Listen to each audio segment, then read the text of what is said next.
নমস্কাৰ সকলোকে স্বাগতম জনাইছো। হাতত এখন খুব ধুনীয়া হনুমান চালিচা আছে, যিখন হনুমান চালিচা ডিজিটেল হনুমান চালিচা বুলি কোৱা হয়।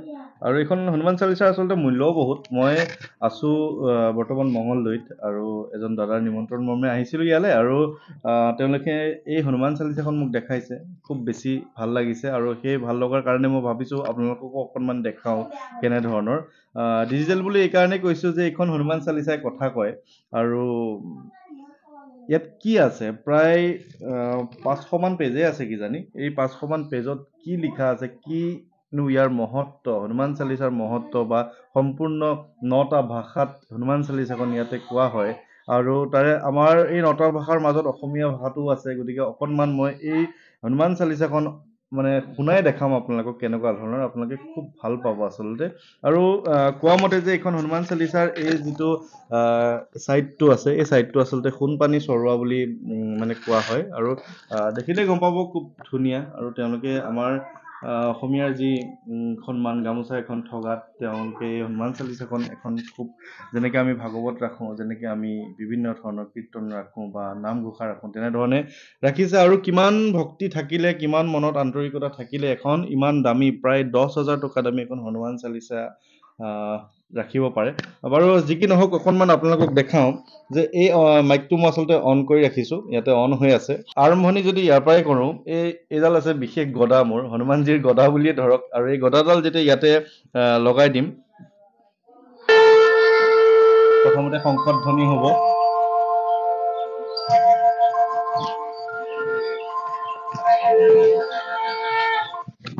তাৰপিছতে ধৰি লওক আমি হনুমান চালিচা শুনিবলৈ মন গৈছে, হনুমান চালিচা আমি শুনিব পাৰোঁ। ধৰি লওক হনুমান চালিচাখন শুনিব মন গ'লে আমি ইয়াতে এই গদাডাল যদি লগাই দিওঁ, হনুমান চালিচাখন ধুনীয়াকৈ ইয়াতে ক'ব। আৰু বিভিন্ন ধৰণৰ আছে, মই দেখাই থাকিম আপোনালোকক।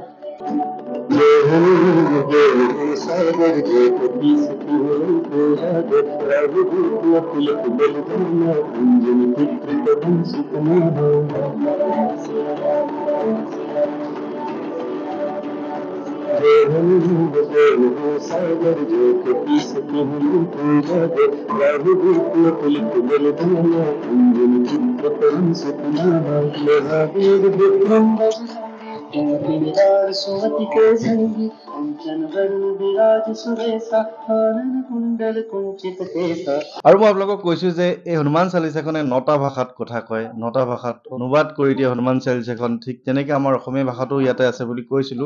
ধৰি লওক এই গদাডাল মই ইয়াতে প্ৰথমতে অসমীয়া মই চিলেক্ট কৰি ললো, ইয়াতে অসমীয়া বুলি লিখা আছে। তাৰপিছত ইয়াতে চান্টিঙত আছে, ইয়াতে যদি মই গদাডাল লগাই দিওঁ, মোৰ গুৰুদেৱৰ চৰণৰ ধূলিৰে নিজৰ মনৰ দাপোনক নিৰ্মল কৰি লৈ মই শ্ৰীৰাম প্ৰভুৰ পবিত্ৰ নাম বৰ্ণনা কৰো, যি ধৰ্ম, অৰ্থ, কাম আৰু মোক্ষ এই 4 প্ৰকাৰৰ ফল প্ৰদান কৰিব। হে পৱন কুমাৰ, মই মোৰ শৰীৰটোক প্ৰজ্ঞাতকৈ হীন বুলি বুজি পাই আপোনাৰ ধ্যান মনন কৰো। আপুনি মোক শাৰীৰিক বল, সুবুদ্ধি তথা জ্ঞান প্ৰদান কৰি মোৰ দুখ তথা দুখবোৰ মোচন কৰক। হে জ্ঞান আৰু মহিমাৰ সাগৰ শ্ৰী হনুমান দেৱ, আপোনাৰ জয় হওক। হে কপীশ্বৰ, বানৰগণৰ ঈশ্বৰ, আপোনাৰ জয় হওক। তিনি লোকতে আপোনাৰেই যশস্যা আৰু আপুনি সৰ্বব্যাপ্ত। আৰু মই যিহেতু গোটেই অসমবাসীৰ ওচৰত বজৰংগ বাণখনৰ প্ৰচাৰ কৰি আছো, আৰু বজৰংগ বাণখন কি, কেনেধৰণে আপুনি পঢ়িব লাগিব, বজৰংগ বাণখন পঢ়িলে আপোনাৰ কি কি লাভ হ'ব বা কি কি আপুনি ফল পাব, সেই কথাখিনি কৈ আছো। আৰু ঠিক তেনেকৈ বজৰংগ বাণখন ইয়াতো আছে। আৰু বজৰংগ বাণখনো অকণমান মই আপোনালোকক শুনাবলৈ চেষ্টা কৰিম এই পদ্ধতিত। আৰু এই গদাডাল যদি মই ইয়াতে লগাই দিওঁ, বজৰংগ বাণখন আপোনালোকে শুনিব পাৰিব, তেওঁলোকে বুজাই দিব আচলতে ইয়াতে। যিজন লোকে সম্পূৰ্ণ প্ৰেম আৰু বিশ্বাসেৰে সৈতে বিনীতভাৱে আস্থা ৰাখে, ৰাম ভক্ত হনুমানৰ কৃপাত তেওঁৰ সকলো কাৰ্য মংগলময় তথা কৃতকাৰ্য হয়। হে ভক্ত বৎসল হনুমান দেৱ, আপুনি হৈছে সাধুজনৰ কল্যাণকৰ্তা। অনুগ্ৰহ কৰি মোৰ মিনতিও শুনি লওক।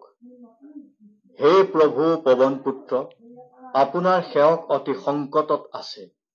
এতিয়া পলম নকৰি বায়ু বেগে আহি ভক্তক উদ্ধাৰ কৰক। আৰু বজৰংগ বাণখনৰ মই কওঁৱেই যে প্ৰথমতে লিখা আছে নিশ্চয় প্ৰেম প্ৰতীতিতে বিনয় কৰে সন্মান তেহিকে কাৰজ সকল শুভ সিদ্ধ কৰে হনুমান। ইয়াতে বুজাই দিছে আপোনালোকক। ঠিক তেনেকে জয় হনুমন্ত সন্ত হিতকাৰী सुन लीजिए प्रभु अरिजी हमारी জন কে কাজ বিলম্বনা কিজে আতুৰ দৌৰি মহাসুখ দিজে। আৰু যিমানখিনি পাৰো বজৰংগ বাণখন শুদ্ধ শব্দত স্পষ্টকৈ ক'ব লাগে। এতিয়া বজৰংগ বাণখনৰ বুলি কওঁতে মই বহুত ধৰণৰ কথা দেখিবলৈ পাইছো যে বজৰংগ বাণখন আজিকালি বহুতেই মানে এনেধৰণৰ এটা বেলেগ মাধ্যমত তেওঁলোকে কৰিব লৈছে য'ত তেওঁলোকৰ মুখৰ ভাষাটোৱে স্পষ্ট নহয়। এতিয়া আপুনি যদি বজৰংগ বাণখন স্পষ্টকৈ পঢ়িবই নোৱাৰে, স্পষ্টকৈ যদি মাতিবই নোৱাৰে, আপোনাক ভগৱানৰ পৰা আপুনি কি আশা কৰিব বা কেনেধৰণে আপুনি বেলেগক ফল দিবলৈ যাব। গতিকে অসমত এই কথাটো যেতিয়া প্ৰচাৰ কৰিলো যে বজৰংগ বাণখন পঢ়িলে বা আপুনি পঢ়ালে আপোনাৰ ঘৰত উন্নতি হয় বা বিভিন্ন ধৰণৰ বাধা দূৰ হৈ যাব, এই প্ৰথাটো বহুতেই ল'বলৈ চেষ্টা কৰিছে। মই কালিও মাজতে এটা ভিডিঅ' মই চাই পেলাই মোৰ নিজৰে আচলতে লাজ লাগিছে। কালি ৰাতি মই টোপনি যোৱা নাই। আজি ৰাতি 11টা বাজিল, মংগলদৈত আছো আৰু কালি ৰাতিও মই হোৱা এইকাৰণেই নাই যে কোনোবা এজনে বজৰংগ বাণখন পাঠ কৰিছে, একেবাৰে শব্দখিনি তেওঁ নাজানে। মই দাদা কালি ষ্টেটাছ লগাই থৈছো, দেখিছেনে? মই ইমান লাজ পাইছো, কাৰণ বজৰংগ বাণখন যদি আপুনি শুদ্ধ ভাষাত মাতিবই নাজানে তেনেহ'লে আপুনি নিজৰ লগতে আনৰ কেনেকে কল্যাণ কৰিব। গতিকে এই কথাখিনি আমি গুৰুত্ব দিব সময় হৈছে। কোনোবা এজনে কিবা এটা কৰিছে বুলিয়ে যে একদম অশুদ্ধকৈ আমিও কৰিবলৈ যাম, সেই কথাটো আচলতে ভুল।